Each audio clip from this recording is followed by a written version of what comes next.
Good evening, everyone. Welcome to the Stillman School's Integrity and Professionalism Convocation. My name is Joyce Strasser, and I have the real privilege of serving as the Dean of the Stillman School of Business. It's our tradition, as I'm sure many of you know, at the Stillman School, to gather regularly to reflect on our core values of integrity and professionalism. We take very seriously our commitment to transforming concepts into practice, making what you learn in the classroom come to life.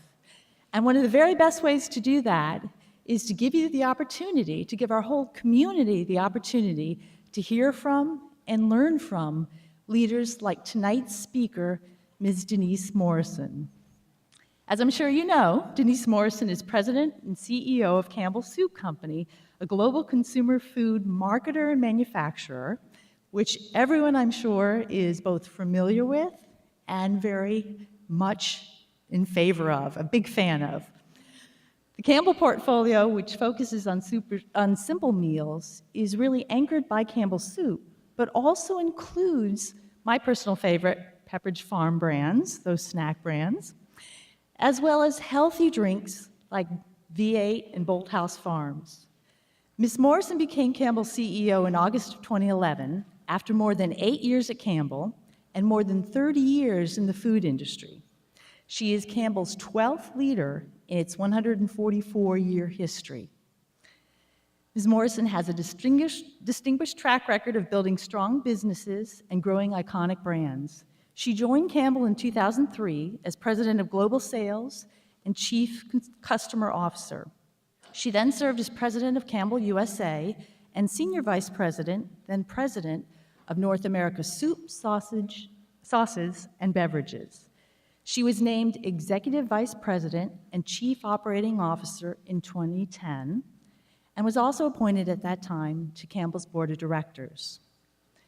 Before joining Campbell, Ms. Morrison was Executive Vice President and General Manager of Kraft Foods Snack and Confections Division, responsible for leading brands including Planters Nuts, Lifesavers Candies, and Altoid Mints. Her extensive food business experience also includes senior leadership roles at Nabisco, Nestle, and Pepsi-Cola. She began her career at Procter & Gamble after earning her bachelor's degree in economics and psychology, a magna cum laude graduate, I should point out, from Boston College. Ms. Morrison is a founding member of the Healthy Weight Commitment Foundation, an initiative of manufacturers and retailers to combat obesity in the marketplace, workplace, and schools. She also serves on the board of the Grocery Manufacturers Association, where she chairs its Health and Wellness Committee.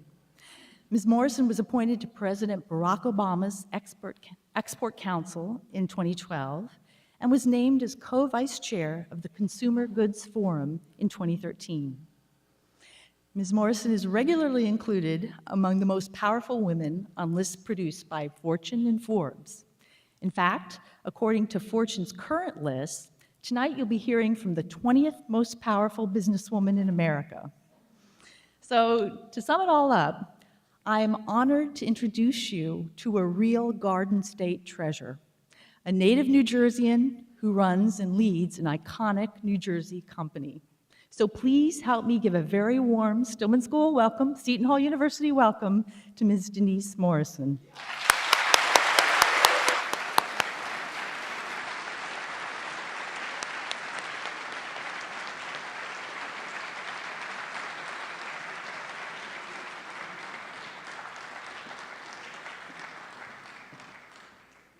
Thank you very much, and good evening, everyone. Thank you, Dean Strasser. I am honored to address this convocation because integrity and professionalism are very important to me personally and paramount at Campbell Soup Company, a food industry leader with trusted brands and strong foundation in ethics and core values. Before I begin, I want to congratulate the Stillman School of Business on ranking among the top 10 private business schools for return on investment. ROI, yeah, that's great.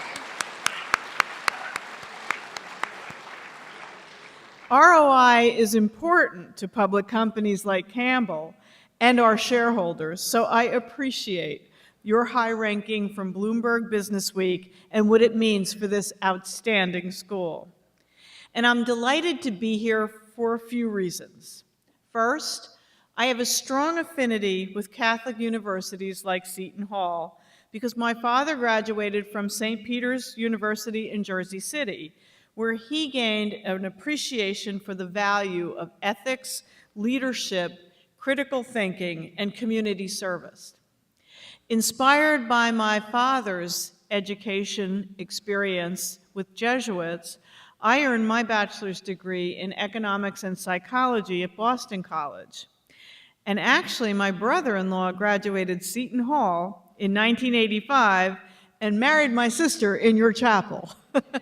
So I love this campus. Also, I'm a native of New Jersey. I was born and raised in Monmouth County at the Jersey Shore. And so this a little town called Elberon. This convocation has special meaning for me because you represent the next generation of business leaders in our great state. So today, I'm going to comment on two journeys: a journey to reshape our company and a personal journey. And I'll share some of the lessons I've learned about leadership and integrity on my journey in becoming the first woman to lead our company and become the 12th CEO in Campbell's 104-year history. Let me start by telling you a little bit about the company that I'm so honored to lead. Campbell is a Fortune 500 company with annual sales of more than $8 billion, 20,000 employees, and a culture where ethics and values are deeply embedded. We are the U.S. leader in soup, and our Campbell condensed soups are found in more than 80% of U.S. households, more than a century after Dr. John Dorrance, a chemist and an innovator, invented the process to produce the first condensed soup at the company's facilities in Camden. But our growing portfolio extends beyond Campbell's brand, a $2.1 billion franchise. We're focused in three core categories: simple meals, snacks, and healthy beverages, with a powerful lineup that includes Swanson broths, Goldfish crackers, Pepperidge Farm cookies and breads, V8 beverages, Prego pasta sauces, Pace Mexican sauces, SpaghettiOs, and Arnott's biscuits in Australia. We have 10 powerful brands over $100 million. And in the last year, we've added a trio of new growth engines with combined sales of $1 billion to reshape our company and our future growth trajectory by expanding into faster-growing categories, segments, channels, and geographies. Bolthouse Farms is a leading producer of fresh, super premium juices, and we're one of the largest carrot suppliers in the United States. We also have a line of refrigerated salad dressings that only have 45 calories and are yogurt-based. But what Bolthouse Farms brings to Campbell's, which is so exciting, is a position in the $12 billion packaged fresh category, growing at 6 to 7%. And so it gives us a new opportunity to create foods for the next generation of consumers. We also bought Plum Organics. Plum Organics is a premium organic simple meals and snacks for infants and young children, and gives us the #2 brand in the fast-growing organic baby food business, which is a $2 billion category. We're very excited about Plum, and Plum was also founded by an entrepreneur who wanted to make better food for his children, and he and his wife were mashing vegetables for their babies and said there's got to be a better way. And now they're part of the Campbell family, and we're so happy to have them. And we bought the Kelson Group, which is a butter cookie business in Denmark, but they have distribution in 85 countries in the world, which will help Campbell expand our global footprint with particular penetration in China. So these acquisitions are part of a strategic plan that we launched 2 years ago to build long-term value for our shareholders by driving sustainable, profitable net sales growth. And under this ongoing plan, we're executing a dual mandate to strengthen our core business and satisfy our loyal consumers and expand into higher growth spaces, faster growing categories, segments, geographies, and delight new consumer segments, such as millennials and Hispanics. 2 years into the plan, we have driven renewed growth in our U.S. soup business, accelerated breakthrough innovation. In fact, we'll be introducing over 200 new products this year, and reshaped our company to pursue new growth opportunities and new consumers. So that's a quick overview of our company, which remains headquartered in Camden, New Jersey, a city that has served Campbell's since 1869, and a place where the dream of becoming the leader of a great company became my reality. It's a dream that started to simmer in my childhood, where my father, Dennis Sullivan, shared many lasting lessons about business and also encouraged myself and my 3 sisters to think about business at a very early age. I grew up in Elberon, New Jersey in the 50s and 60s, and my father was an executive with the Bell System and AT&T. And when he returned home after a long day at work, he turned our family dinners into lectures and tutorials about business and money and sales and profit margins and what did you read in the Wall Street Journal today. And he would tell us all kinds of stories about product launches and marketing to customers, and shared his insights and the value of discipline and hard work and integrity and the importance of setting and achieving ambitious goals. My sisters and I had job jars where my parents would put our chores in, and he'd talk to us about the family being a team and having responsibility and accountability to get these jobs done. And we could negotiate our jobs if we didn't want to do them. But at the end of the week, we had to have all of the jobs done. And so we learned lots of lessons in our childhood. And my father would make us write business plans for everything. I had to write a business plan to get my ears pierced.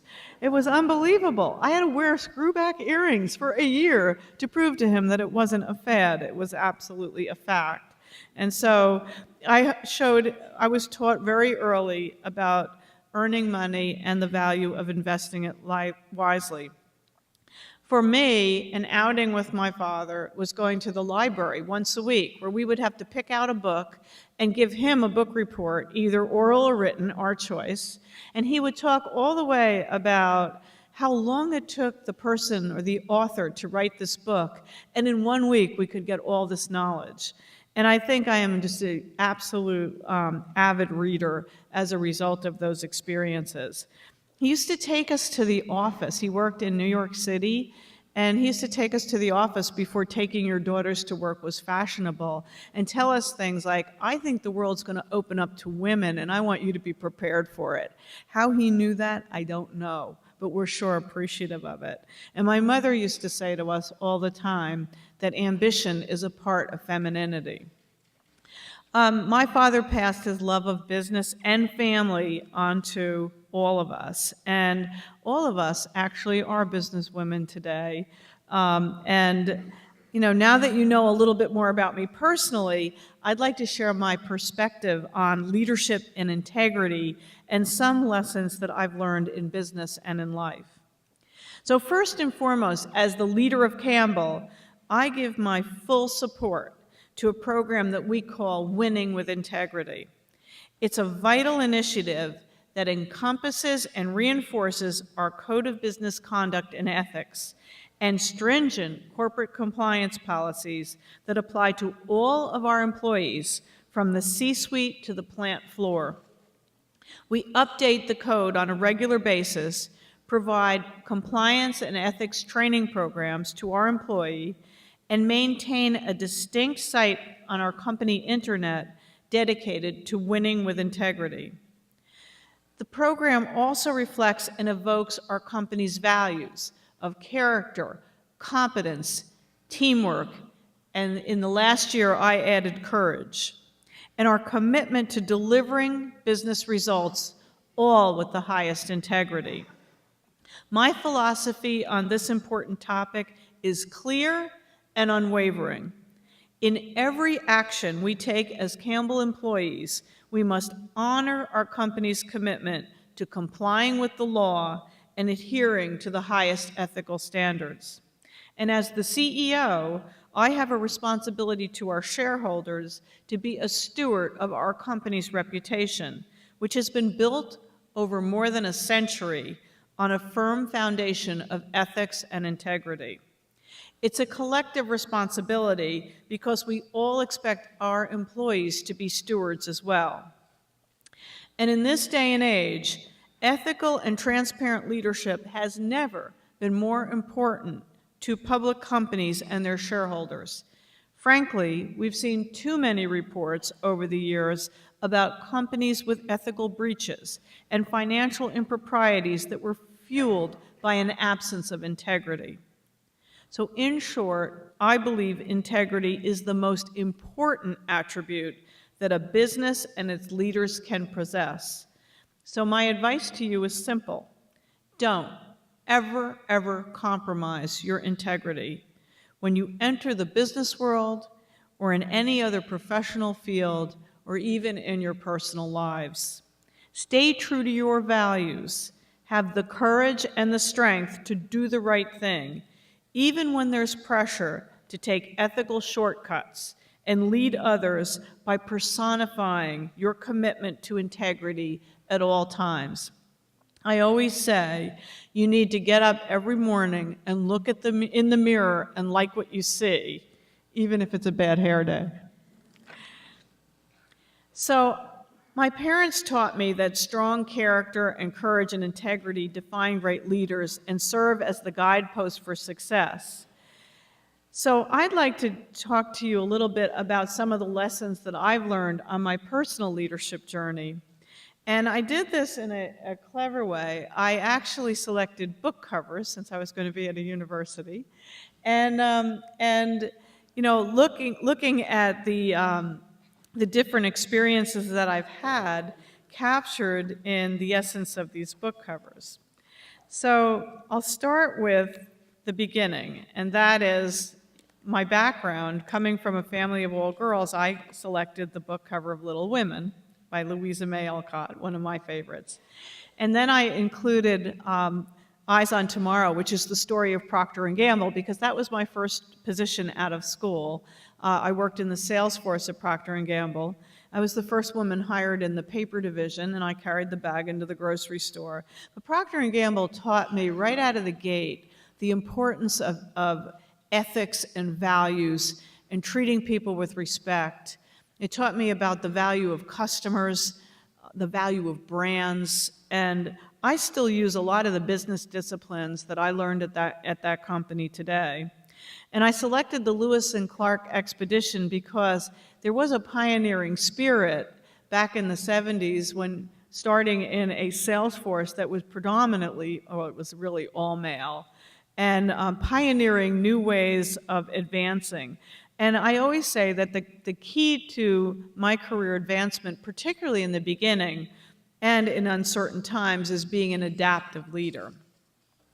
While I was at P&G, I also was married and had my first child. And so I learned the art of living an integrated life. And sometimes people talk about work-life balance, but I think that sets a false expectation of perfect equilibrium. And you don't have your work over here and your life over there, and you try and balance it on a scale. I talk about living an integrated life where you have multiple roles and goals. And you need to pick your spots. I learned by having a very full plate that you can't do it all at once. You can do it all over time. And finding synergy is important. And as a parent, to make sure you're focusing on investing your time on the responsibilities and delegating the tasks. I always say that homework was my responsibility as the parent, but I really didn't care who did the laundry.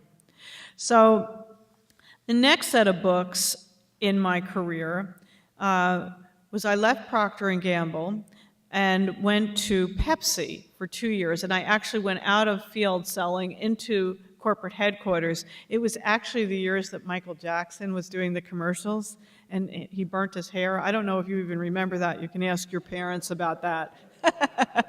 So anyway, what I learned at Pepsi was competition, because it was during the Cola Wars, and it was the Pepsi versus Coke, and they were really a very innovative company into music marketing.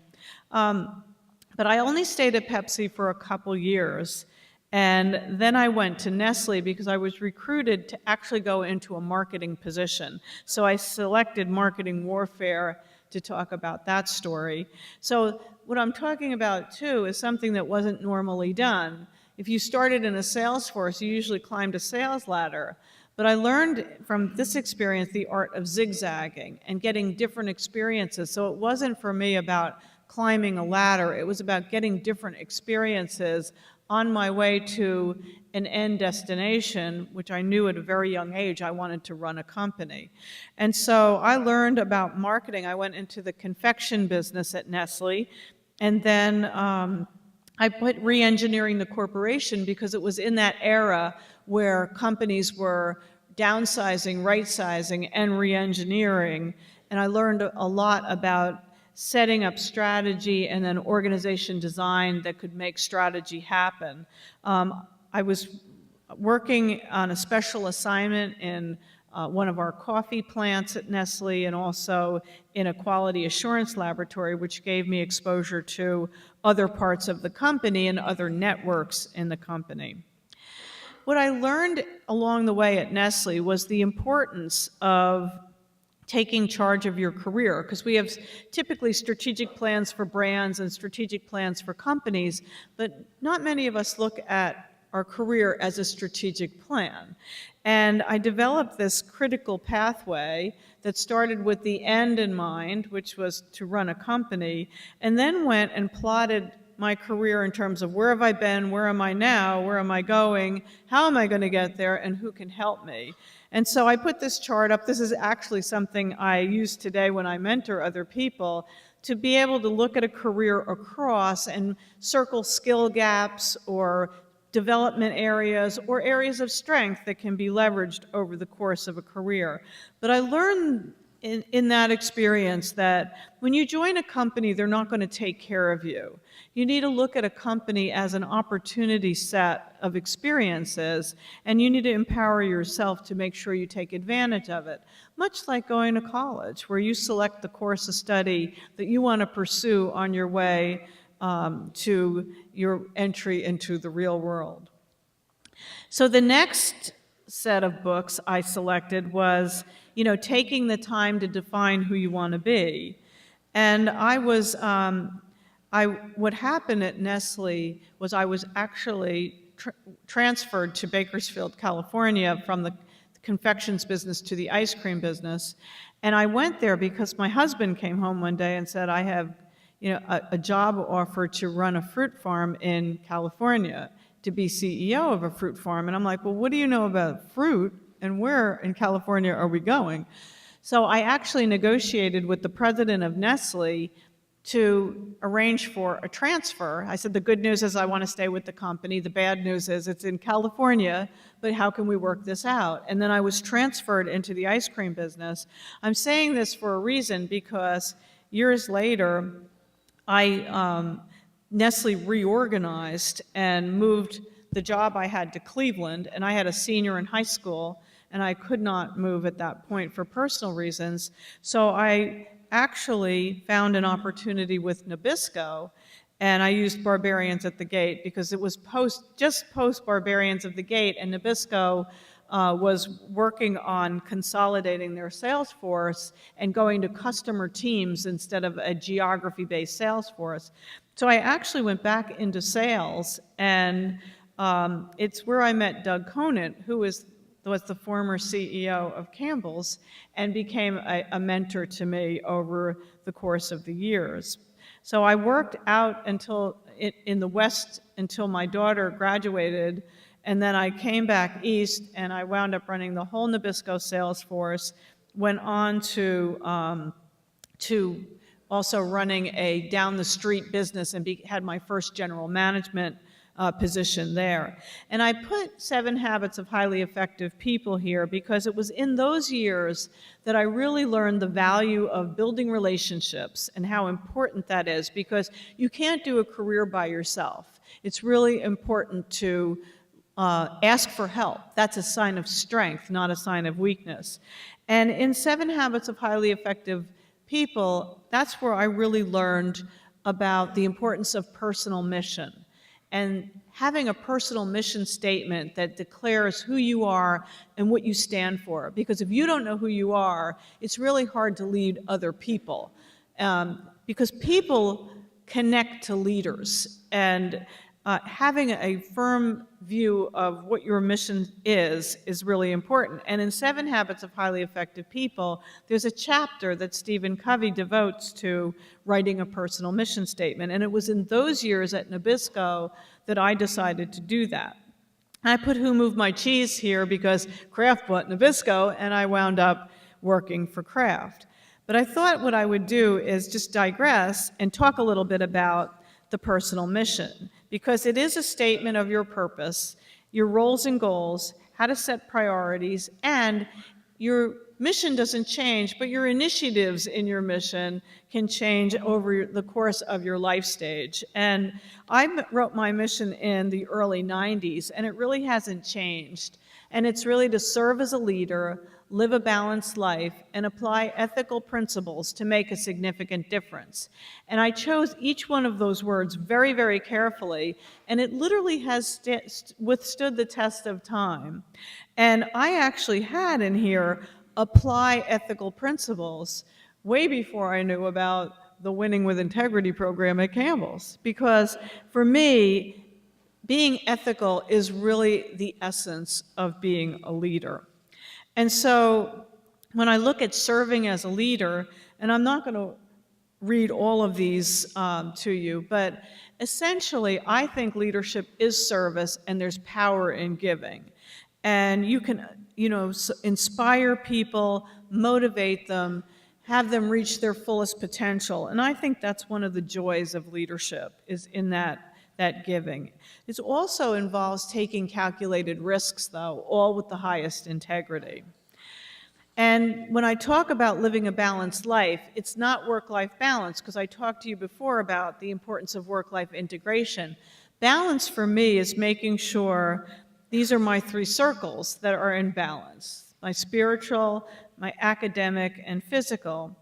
Spiritual is that introspection and happen to be a very religious person. Academic is keeping your mind going and growing and learning, and even in the job I do today, I'm continuously learning. And then physical, I'm still working on getting the perfect diet and exercise routine, but oh well. But I find that when these 3 circles are in balance, it's the most positive source of self-esteem. And then applying ethical principles, it's really about humility, honesty and integrity, never ever lie, and really caring for people and making sure you're bringing out the best in them. And then also defining your personal core values. When you select a company to work for or a profession to go in, you want to make sure your personal value system lines up with that organization, or it's going to be a painful experience. And so having a good idea of what you stand for from a personal value standpoint is really important. And then seeking out opportunities at every corner. I went to Campbell's leaving Kraft, where I ran the confections business and the snacks business. I stayed there for 3 years after the acquisition. And then Doug called me about an opportunity at Campbell's, and it was to be the chief customer officer for the company, which would be my first global experience, and I was wildly excited about it. And so I selected The World is Flat, which is a phenomenal book about globalization and still very relevant today, and Good to Great, because Campbell's at the time was in a turnaround situation and transforming itself. And I put the good year slide up here because it was during those years that I actually got my first large company board. I was on the board of a hydrogen fuel cell company called Ballard Power Systems, which was pretty interesting. But then I went on the board of directors for the Goodyear Tire and Rubber Company. And it was during the years at Campbell's that I really exercised the art of building relationships. And I use the term networking is working, because sometimes people think networking is fooling around, and networking is very strategic. And it's about, finding those people in your life that can help you learn and you can give to that relationship. It's all very important. Some of it's formal, some of it's informal. But seeking mentors and mentoring others is a really big part of it. And to this day, I do a lot of mentoring and coaching, both in my company and external to my company, because I really remember those days when I was younger. I would have loved to have had more role models. And so I do think it's really an important thing to give back and make sure doing a lot of this kind of thing is just speaking and talking about the company and leadership and what I do. But also giving back is part of Campbell's DNA and part of my own, of course. But I believe at Campbell's we make a profit and we make a difference. I mean, we're in Camden, New Jersey, which is one of the most underprivileged cities in the state. And so we do a lot of volunteer work, working with healthy communities to cut the obesity rate in Camden in half in the next decade. 40% of the kids are struggling with either food insecurity or childhood obesity. So we do things like that in all of our communities, but the tone gets set at the top, and the leader has to set that tone, and yet it is in Campbell's DNA to do this, and so that's been a very rewarding experience. And it's to end up where you want to be. It's setting that goal, that longer-term goal. What do you want to be when you grow up? Guess what? You can change your mind. But if you don't declare, and I remember when I did declare, it actually appeared in the Wall Street Journal, and I had friends call me saying, Denise, I can't believe you put that in the Wall Street Journal. What if you don't get it? And I'm like, well, that thought never crossed my mind. And that wasn't being arrogant. It was just being driven and, driven by that vision. So I did end up where I wanted to be. And I remember calling my parents and saying, Mom, Dad, I'm so excited. I achieved my life goal. I was just appointed CEO of the Campbell Soup Company, and I'm so honored to lead this company. And there was a pause, and my father said, that's great, Denise. What's your next goal? And so the saga continues. And I said, to build a great company. And so what's next for me is the world's going through seismic shifts now. And for graduates that are coming out of colleges and universities, it's just wildly exciting what you can bring to these shifts. I mean, there's this shift to globalization. And in the food business, for example, 70% of the growth in food will come from emerging markets in the next decade. How exciting is that? I mean, for Campbell's, we have a whole world as our oyster soup. And innovation, just the amount of innovation that is being jump-started and creating the opportunity to create new kinds of food and satisfy new generations of users is wildly exciting. And then today, we actually had a nice discussion with some of the students about the shift to digital. It's revolutionizing our life. Thank goodness, it's really great. I mean, everybody has a smartphone now, and quite frankly, in emerging markets, everybody is getting a smartphone. It's leapfrogging there. So this whole shift to digital will change the way we shop and the way we communicate and the way we advertise and the way we connect to each other. And I think that's just wildly exciting. So taking a 144-year-old company and addressing these shifts has all kinds of cultural impact and impact on what you can do to serve your consumer. And so what we did at the center of our leadership model in Campbell is we have the words consumer first, because we all wake up every day to serve the consumer. And if we follow the consumer, we will be around for another 144 years plus. And so I hope to have given you a snapshot of the company that I'm leading, some insight into the personal journey, with the whole headline that really integrity and ethics is not an extracurricular activity. It's woven into everything you do, personally, in your business, in your company. And so I'll end there and take any questions.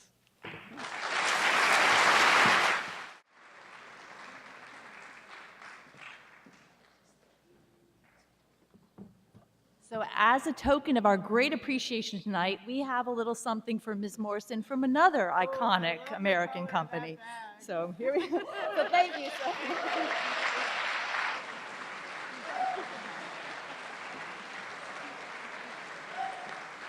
She was wonderful, wasn't she?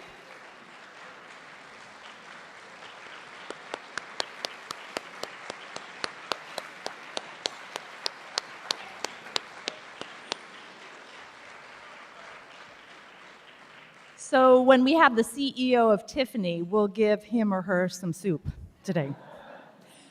Before we leave, I just want to make sure that I thank my colleagues who made this event happen. Stephanie Hauga, who recommended Ms. Morrison as a speaker. And of course, everybody's seen how much Associate Dean Anonymous has been running around tonight. So I'm very grateful to her for all of her work. And my colleagues in University Advancement, Pam Dungy, Jen O'Sheal.